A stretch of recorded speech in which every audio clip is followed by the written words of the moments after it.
শাবনূরের সঙ্গে কাজের অভিজ্ঞতা শুনতে চাই। শাবনূর আপুর থেকে কাজের অভিজ্ঞতা হলো, শাবনূর আপুর থেকে মান্না ভাই অনেক কিছু শিখছে আমার চোখের দেখা।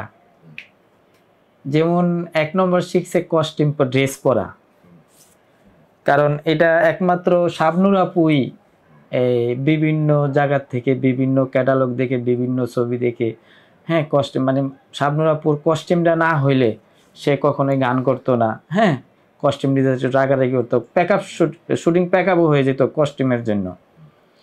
তো আগে বাইরে যা দিত তাই পড়তো।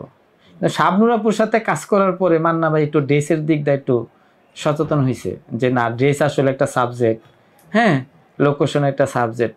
তখন শাবনূর আপুর একটা কথা ছিল যে অনেক সময় পার্টির থেকে টাকা নিয়ে নিত শাবনূর আপু, যে আপনি পার্টি আপনি টাকা দিয়ে দেন, আপনার বাজেট কত, আমি কস্টিউম বানাই নেব।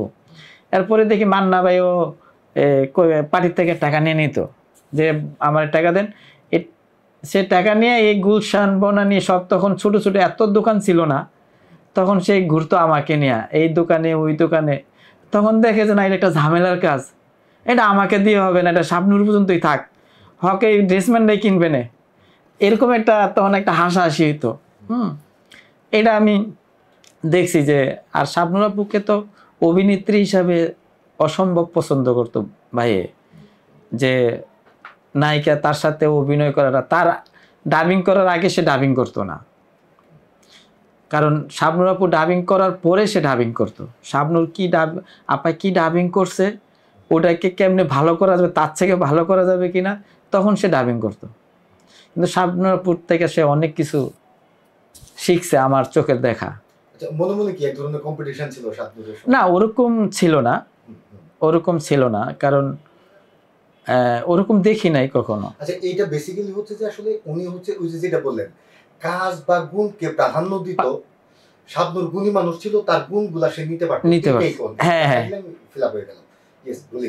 কারণ কি শাবনূর আপুর তো সে শাবনূর আপুর যেই যোগ্যতা এবং যেই মেধা, সেই মেধাটার জন্য শাবনূর আপুকে সে সিলট দিত, পছন্দ করত, যে শাবনূর আর হবে না।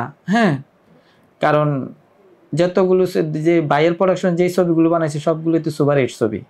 হ্যাঁ, তো তাকে একমাত্রই পছন্দ করতো তার যোগ্যতার কারণে। সে যদি মান্না ভাইকে একটা গালিও দিছে, মান্না ভাই হাসছে। বাইরের অনেক সময় যায়, মান্না ভাই আপনি এটা, তখন কোথায়, আচ্ছা ঠিক আছে, তুমি বাচ্চা মানুষ কইছো, তুমি তো আমার মেয়ের সমান।